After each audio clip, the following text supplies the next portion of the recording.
السلام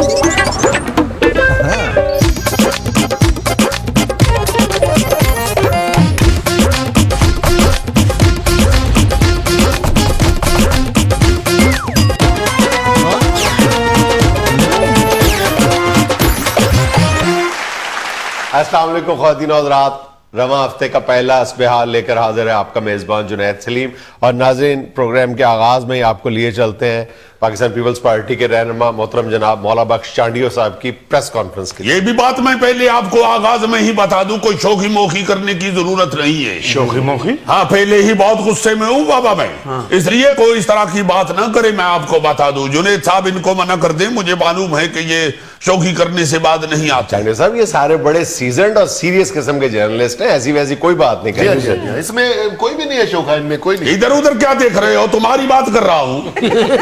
ایک تم شوخے ہو اور ایک یہ جو پیچھے موٹا بیٹھا ہوا ہے یہ شوخا ہے. یہ تھوڑا شوخا ہے، اس کی شادی ہونے والی، یہ بھی سیریس ہو جائے گا. شادی ہو جائے گی تو یہ زیادہ شوخا ہو جائے گا، جس سے شادی ہوگی وہ بیچاری سیریس ہو جائے گی، بلکہ اتنی سیریس ہو جائے گی کہ لوگ کہیں گے اسے جلدی سے لاہور لے جاؤ. سر کیا ہو گیا آپ کو؟ پالیٹکس پہ بات کریں. جنید صاحب، پالیٹکس پہ بات کرنا بھی بڑا مشکل ہو گیا ہے. اب تو اس میں بھی بھانڈ بازی آ گئی ہے. ایک دور تھا علم کا ہوتا تھا، اب فلم کا دور ہے. اسی طرح پہلے ہمارا مقابلہ سیاسی سانڈ کے ساتھ ہوتا تھا، اب سیاسی بھانڈ کے ساتھ ہوتا ہے. اس لیے میں پہلے بتا بھائی جان، انگریزی میں کہتے ہیں انف از انف، اور اردو میں کہتے ہیں بس بہت ہو گئی. بس بھائی بس بس بھائی بس، زیادہ بات نہیں چیف صاحب. وہ والا بھی ہے. ہاں، وہی والا. ہماری کس حوالے سے بس ہو گئی ہے؟ یہ جو اسکولوں میں موسمیاتی چھٹیاں ہیں، موسم گرما کی، موسم بہار کی، موسم سرما گرما، پتہ نہیں ملا کے کتنی چھٹیاں ہیں. یہ اب میرا خیال ہے کہ معاملہ اس نہج تک پہنچ چکا ہے جہاں پہ کوئی بھی اگر زندہ قوم ہے تو اس کو جاگ جانا چاہیے.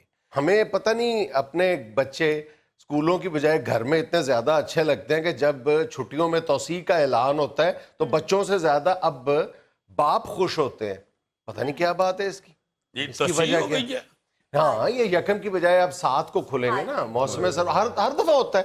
موسم گرما لاسٹ ٹائم جو ہے وہ موسم گرما کی چھٹیوں میں تعطیلات میں 1 مہینے کی توسیع کر دی تھی. اچھا، اب ہو کیا رہا ہے؟ اگر آپ اعداد و شمار پر نظر ڈالیں، دیگر ملکوں سے آپ موازنہ اپنا کریں تو صورتحال خوفناک نہیں، انتہائی خوفناک ہے. دیکھیں، اس وقت ہم دنیا کے نچلے ترین ملکوں پہ ہیں جہاں پہ موسمیاتی چھٹیاں، موسمیاتی یا غیر موسمیاتی، اوور آل جو اسکولوں میں چھٹیاں ہیں سب سے زیادہ ہیں، سب سے زیادہ ہیں. جو ہمارا آخری تعلیمی سال ہے نا، وہ 103 دنوں پر محیط تھا. 365 دنوں میں سے 103 دن سکول کھلے تھے. کیا مطلب؟ ہاں، 365 دنوں کا سال ہوتا ہے، اس میں سے 103 دن پڑھائی ہوئی تھی. یعنی 262 دن چھٹیاں تھیں. یہ 1/3 نہیں، غالباً 1/4 بن جاتی ہے. دیکھو یہ صورتحال کہاں تک پہنچی ہوئی ہے. اور جو انٹرنیشنل ایوریج تعلیمی سال ہے وہ 240 دنوں پر محیط ہوتا ہے. دنیا بھر میں جہاں پر موسموں کی شدت ہوتی ہے یا کسی ایک موسم کی شدت ہوتی ہے وہاں پہ یقیناً سکول بند کیے جاتے ہیں، لیکن 1 ماہ کے لیے، 40 دن کے لیے، میکسیمم 1.5 ماہ کے لیے.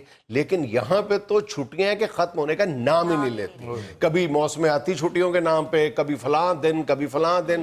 آج سندھ حکومت کی طرف سے چھٹی کر دیتے، لا اینڈ آرڈر چھٹی کر دو. اچھا، اب ظاہر ہے کہ میں نے جیسے عرض کیا کہ ہمیں ماں باپ کو بھی اب اچھا لگنے لگ گیا کہ بچے گھر پہ کھیل رہے. ہماری جو مطلب جو روٹین ہے وہ بھی اسی طرح کی سال کی سیٹ ہو گئی ہوئی ہے کہ ہم بچوں کو اپنے ساتھ شامل کرتے ہیں کہ یہ 24 گھنٹے کے لیے گھر میں ہی ہوں گے. اس میں میرا خیال ہے زیادہ اس سستی کا مظاہرہ کیا جاتا ہے کہ سویرے سے اٹھ کے بچیاں تیار نہیں کرنا پڑے گا یا اسکول نہیں چھوڑنے جانا پڑے گا. لیکن اس سے ہمارا نقصان کتنا زیادہ ہو رہا ہے کہ آپ کسی بھی اسکول کی مینجمنٹ سے پوچھ کے دیکھ لیں، وہ کہتے ہیں کہ اتنی زیادہ چھٹیوں کے ساتھ ہم اس قابل نہیں ہے کہ بچوں کے کورسز جو ہیں وہ وقت پہ ان کی تکمیل کر سکے. تو کون پڑھائے گا بچوں کو؟ کون کورسز مکمل کروائے گا؟ کون امتحان لے گا؟ کس طرح امتحان لے گا؟ کیسے بچوں کی تیاری ہوگی؟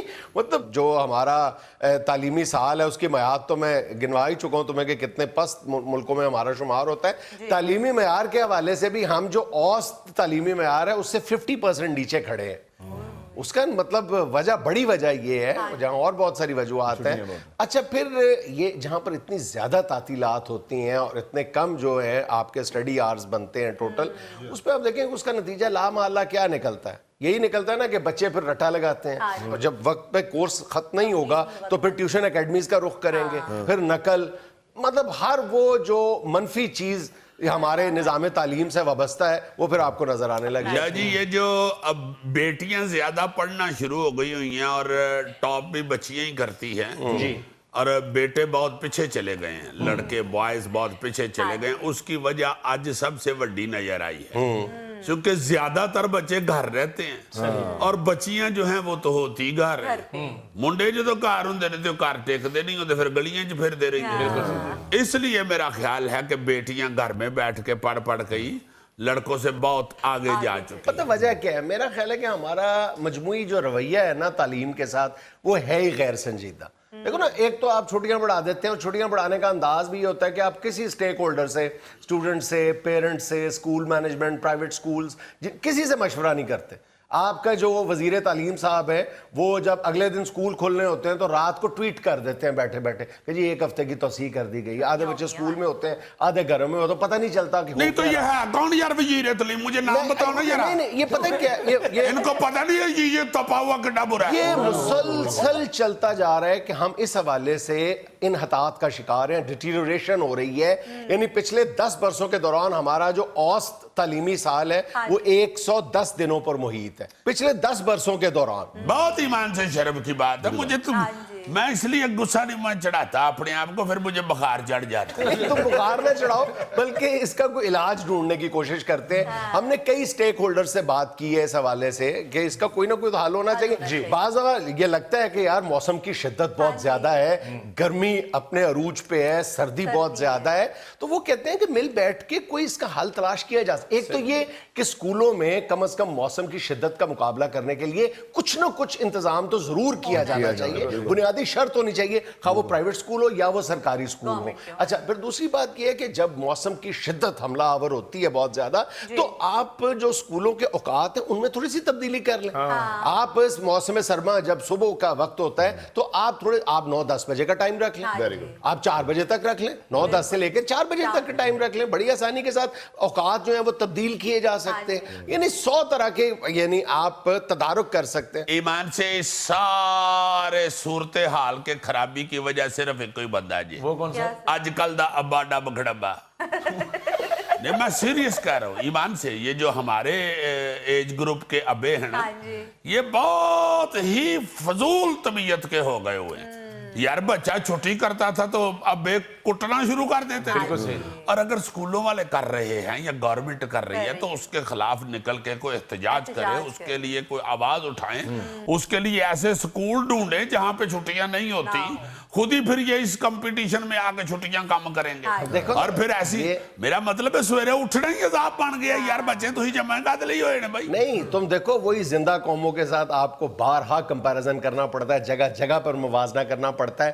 برطانیہ تعلیم کے حوالے سے دنیا میں سر فہرست ملکوں میں اس کا شمار ہوتا ہے, اور جہاں پر میرا خیال ہے کہ جو شرح خواندگی ہے وہ 99.something ہے. تو ہاں اچھا وہ کیوں ہے برطانیہ کیوں ہے؟ تھوڑا سا کبھی آپ ڈیگ آؤٹ تو کرنے کی کوشش کریں, معاملہ جاننے کی تو کوشش کریں. دوسری جنگ عظیم میں جب وہاں پہ فضائی بمباری ہو رہی تھی, انہوں نے تب بھی اپنے اسکول, کالج اور یونیورسٹیز بند نہیں کی. بلے بلے بلے بلے اسکول کھلے رکھے تھے. وہی چرچل کا مشہور جملہ کہ اگر ہماری عدالتیں انصاف دے رہی ہیں اور ہمارے تعلیمی ادارے زیور تعلیم سے لوگوں کو آراستہ کر رہے ہیں تو پھر گھبرانے کی کوئی بات نہیں ہے, کوئی ہمیں ہرا نہیں سکتا. ان دنوں میں جنگ عظیم کے دوران جو اسکول بمباری سے تباہ ہو جاتے تھے وہ ان اسکولز کے طالب علموں کو لے کے وہاں کے جو چرچز ہیں وہاں پہ کلاسز کا اہتمام کرتے تھے. اچھا یعنی اس کو ایک طرح سے یہ بھی بتاتے تھے کہ تعلیم حاصل کرنا بھی عبادت ہے. ہاں اچھا پھر ایک اور بات کہ برطانیہ میں اسی عرصے کے دوران جب انہوں نے فوجی بھرتی لازمی قرار دے دی تھی تو ٹیچرز کو بھی رضاکارانہ طور پر فوج میں جانا پڑا تھا. اس عرصے کے دوران انہوں نے فیمیل ٹیچرز جو ٹیچرز باقاعدہ نہیں تھیں ان کو کچھ عرصے کے لیے ہائر کر لیا تھا کہ بچوں کو اس عرصے کے دوران آپ پڑھائیں گے, چھٹیاں نہیں کرنی ہم نے. میں نے بھی اللہ جانتا ہے ساری زندگی بچوں کو سکول عبادت سمجھ کے بھیجا. سر سے اٹھ کے تمہاری پر جائی ناشتہ بنانا شروع کر دیتی ہے, مجھے کہتی ہے جاؤ جل کے کپڑے استری کرو. میں فوراً جا کے عبادت سمجھ کے پہلے تمہاری پر جائے گی ساری الماری پریس کرتا ہوں. اتنی دیر میں تمہارا بھتیجا ناشتہ کر کے آ جاتا ہے, ابو کپڑے میرے. میں کہتا ہوں پتر بس ادھروں ویلا ہو گیا ہوں تیرے ہی کرنے. اس کو فوراً کپڑے پریس کر کے دیتا ہوں, تیار کر کے چلو سکولے. خبردار, not allowed. کاش یہ تھوڑی سی عبادت تم نے خود بھی کر لی ہوتی. نہیں, اللہ کے فضل سے اللہ تعالیٰ کا شکر ہے یار, تمہارے سے زیادہ عقل ہے مجھے, میں تو یہی شکر کرتا ہوں. مجھے لینا ایک چھوٹا سا وقفہ, ہمارے ساتھ رہیے گا. یار چھوڑا یار, شادیاں وادیاں ہوتی نہیں ہیں. Let's talk business. انجم صاحب یہ دسو کہ کچے سنگاڑے بیچنا زیادہ پروفٹ نہیں ہوتا؟ پکا کے بیچنا ویسے بھی میرے ہاتھ کالے ہو جاندے نے. یہ میرا خیال ہے پھر تسی سنگاڑے ہتھاں نال نہیں کٹ دے, منہ نال بھی کٹ دے رہے.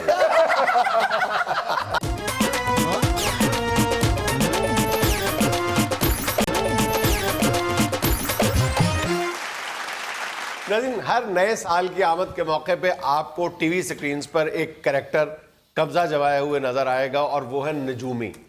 ہمارے آج کے شو میں ہمارے ساتھ تشریف رکھتے ہیں ہمارے دیرینہ دست شناس دوست بی ایم انجم صاحب. السلام علیکم. وعلیکم السلام. میں ایک منٹ بس جنید صاحب, ایک منٹ. آپ نے بیٹا کیا نام بتایا تھا آپ کا؟ جی زلفی. اوہو, میں چڑی فیڈ کر بیٹھا ہوں. کیا تھا؟ زلفی. جی زلفی چڑی کس نے کہا تھا؟ منہ سے نکل گیا. یہیں سے کسی کی آواز آئی تھی. غالباً آپ کا یہ آئیڈیا تخلص ہوگا. کرتے ہیں زلفی صاحب, چڑی تخلص کرتے ہیں چڑی, یہ ٹہنی پہ بیٹھ کے شاعری کرتے ہیں جی. میں نے سنا ہے کہ جب بھی یہ ٹہنی پہ بیٹھ کے کوئی غزل کہتے ہیں تو نیچے گزرتے ہوئے بندے کے سر پہ گر جاتی. اچھا ایک جی, آدھ مصرع گر جاتا ہوگا. اچھا جناب, آپ کا جو بزنس والا معاملہ ہے نا وہ انشاءاللہ اچھا رہے گا 2019 میں. Thank you sir. جی سوری جنید صاحب, آپ پیسے کمانے میں لگے رہے. نہیں کوئی بات نہیں, وہ آتی انہوں نے. آپ کا سیزن ہے نا. نہیں جنید صاحب, میں دیکھیں میں سیزن کی ٹائم کو قربان کر کے, اپنے اتنے قیمتی سیزن کے ٹائم کو قربان کر کے آپ کے شو میں حاضر ہوتا ہوں. مجھے میری طرف متوجہ ہو نا. جی بسم اللہ. اچھا یہ فرمائیے کہ 2018 رخصت ہو چکا, 2019 آ گئے. آپ اس سال کی سب سے بڑی بات, سب سے خوشی کی بات, سب سے جو خوش کن خبر ہے وہ کیا دیتے ہیں آپ ہمیں؟ سب سے خوش کن خبر تو یہ ہے جنید صاحب کہ یہ جو دسمبر کی چھٹیاں تھیں اس میں میری ساس نے میری طرف رہنے آنا تھا. ایک تو اللہ کے فضل سے وہ نہیں آئی, اور دوسری جو آئندہ جو نئے سال میں ایک خوشخبری ہے وہ میرے حوالے سے یہ ہے کہ میری بیگم جو ہیں انہوں نے یہ ارادہ کیا کہ اس دفعہ گرمیوں کی 2.5 مہینے کی جو بچوں کی چھٹیاں ہیں اس میں وہ اکیلی بچوں کو لے کے جا کے اپنے میکے رہیں گی. دوری خوشی. جی ہاں, دوری خوشی. لیکن میں نے آپ سے پوچھا تھا کہ وطن عزیز کے لیے کیا ہے. آئی ایم سوری, میں اپنی طرف لے گیا بات کو. اصل میں یہ دونوں خوشیاں میری اس طرح کی ہیں کہ بار بار میرے منہ سے نکل رہی ہیں. اچھا جی, وطن کے حوالے سے اللہ کے فضل سے جنید صاحب میں جو دیکھتا ہوں نا, دیکھیں عمران خان صاحب کا جو ستارہ ہے نا جی, وہ عروج پہ ہے. سب جانتے ہیں, یہ تو رزلٹ بھی سامنے آیا.